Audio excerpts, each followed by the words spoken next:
Bukti dari ayat tersebut terlihat jelas di benua Amerika yang hanya dihuni oleh 2% orang Yahudi, namun mereka berhasil mendominasi Amerika. Kini, sebagian besar teknologi canggih di dunia diciptakan oleh orang Yahudi yang menunjukkan kebenaran janji Allah Subhanahu wa Ta'ala yang kedua.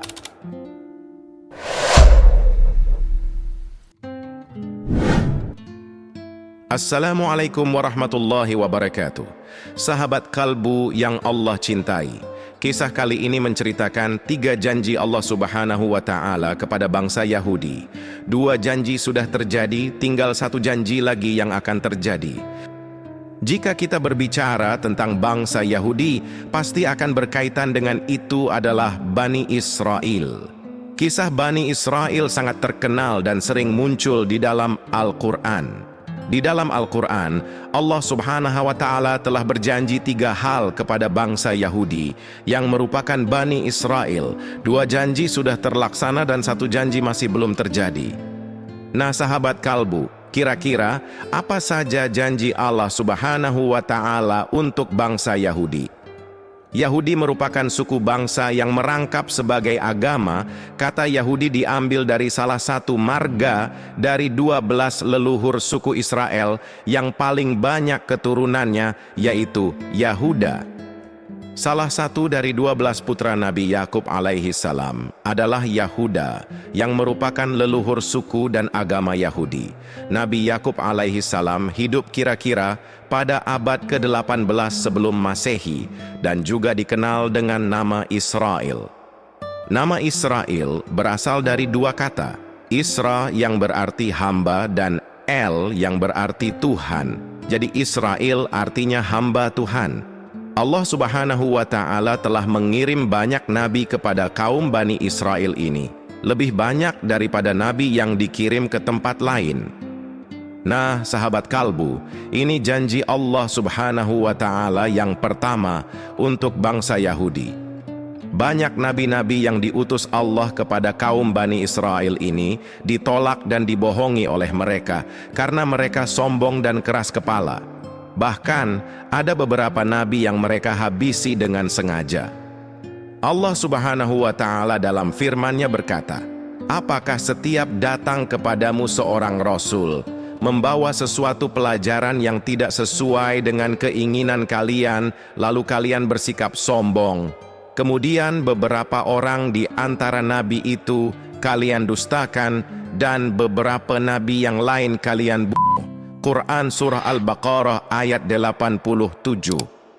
Kaum Bani Israel ini dikatakan telah menghabisi Yesaya, Zakaria, Yahya, dan nabi-nabi lainnya, padahal mereka sadar itu salah. Dan Allah Subhanahu wa Ta'ala juga berfirman bahwa orang-orang Yahudi itu telah mencoba untuk menghabisi Nabi Isa, namun gagal.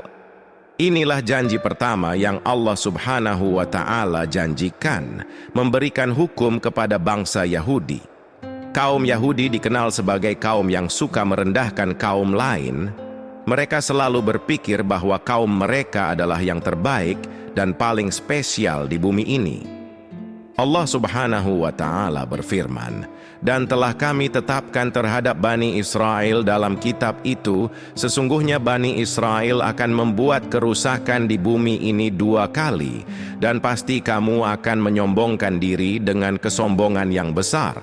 Maka apabila datang saat hukuman kejahatan yang pertama dari kejahatan itu, kami mendatangkan kepadamu hamba-hamba kami yang mempunyai kekuatan besar. Lalu mereka mencarimu keluar masuk kampung ke seluruh negeri, dan itulah ketetapan yang pasti terlaksana." Quran Surah Al-Isra ayat 4-5. Nah, sahabat kalbu, di dalam catatan sejarah, sebelum Islam datang, bangsa Yahudi sudah sering kehancuran. Pada masa lalu, bangsa Yahudi nyaris musnah di tangan Babilonia dan Romawi. Saat itu, Babilonia yang dipimpin oleh Nebukadnezar berhasil menundukkan Yahudi. Peristiwa ini terjadi sekitar abad ke-5 sebelum Masehi. Sedangkan penaklukan bangsa Romawi kepada bangsa Yahudi terjadi antara 66 sampai 135 Masehi. Allah Subhanahu wa Ta'ala berfirman, "Dialah yang mengeluarkan orang-orang kafir di antara ahli kitab dari kampung-kampung mereka pada saat pengusiran pertama. Kamu tidak menyangka bahwa mereka akan keluar, dan mereka pun yakin bahwa benteng-benteng mereka dapat mempertahankan mereka dari siksa Allah. Maka Allah mendatangkan kepada mereka hukuman dari arah yang tidak mereka sangka-sangka. Dan Allah melemparkan ketakutan dalam hati mereka. Mereka memusnahkan rumah-rumah mereka dengan tangan mereka sendiri dan tangan orang-orang mukmin. Maka ambillah kejadian itu untuk menjadi pelajaran, hai orang-orang yang mempunyai pandangan." Quran Surah Al-Hasyr ayat 2. Pengusiran dan kehancuran bangsa Yahudi yang pertama kali mengakibatkan orang-orang Yahudi terpecah dan tersebar ke seluruh negeri. Selanjutnya, janji Allah Subhanahu wa Ta'ala yang kedua untuk bangsa Yahudi. Janji Allah Subhanahu wa Ta'ala kepada kaum Yahudi yang kedua adalah memberikan mereka kesempatan untuk bangkit dan menguasai dunia setelah sebelumnya mereka mengalami kehancuran. Allah berjanji memberikan kesempatan kepada mereka untuk bangkit kembali dengan kebangkitan yang luar biasa. Jika dilihat pada zaman sekarang, terlihat bahwa kaum Yahudi memiliki pengaruh yang besar di berbagai lini, termasuk ekonomi, sosial politik, dan pemerintahan, sejalan dengan janji Allah. Ini sesuai firman Allah Subhanahu wa Ta'ala dalam Al-Quran. "Kemudian kami berikan kepadamu giliran untuk mengalahkan mereka kembali, dan kami membantumu dengan harta kekayaan dan anak-anak, dan kami jadikan kamu kelompok yang lebih besar." Quran Surah Al-Isra ayat 6. Bukti dari ayat tersebut terlihat jelas di benua Amerika yang hanya dihuni oleh 2% orang Yahudi, namun mereka berhasil mendominasi Amerika. Kini, sebagian besar teknologi canggih di dunia diciptakan oleh orang Yahudi yang menunjukkan kebenaran janji Allah Subhanahu wa Ta'ala yang kedua. Bangsa Yahudi berhasil membalas sakit hatinya dengan menduduki kembali negeri Syam atau Palestina. Bangsa Yahudi mampu menguasai wilayah yang sebelumnya dikuasai oleh kaum muslimin, dan mereka yang dulunya tersebar di berbagai negara kembali berbondong-bondong ke tanah Palestina. Kaum muslimin tidak bisa menghalangi dan mengusir mereka dari negeri yang dijanjikan itu.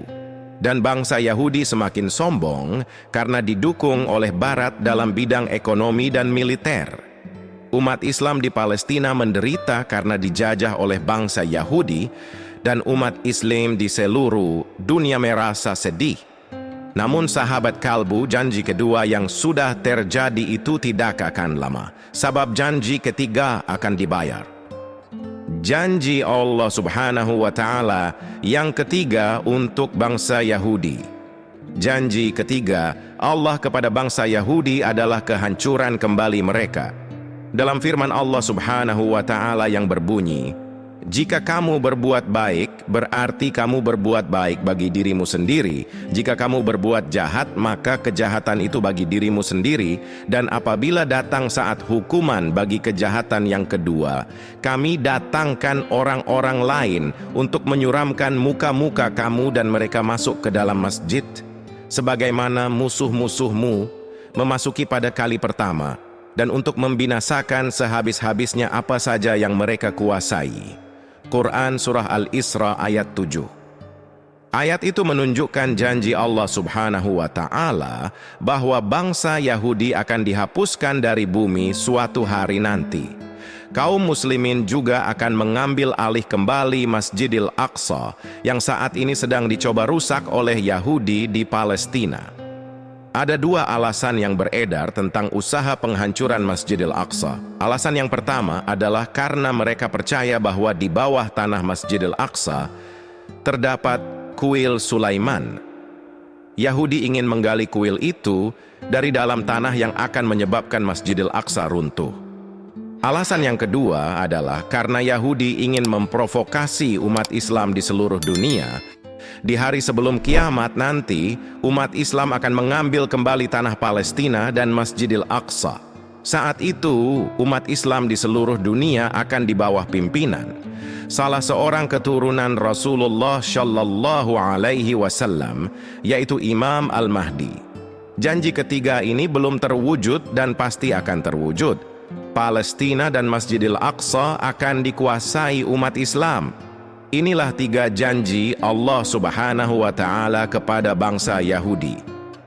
Dan itulah kisah 3 janji Allah Subhanahu wa Ta'ala kepada bangsa Yahudi. Semoga kita bisa mengambil hikmahnya dan bisa meningkatkan keimanan kita. Wallahu a'lam bissawab. Terima kasih sudah menonton video ini sampai akhir. Jangan lupa like, comment, dan subscribe channel Ruang Kalbu. Wassalamualaikum warahmatullahi wabarakatuh.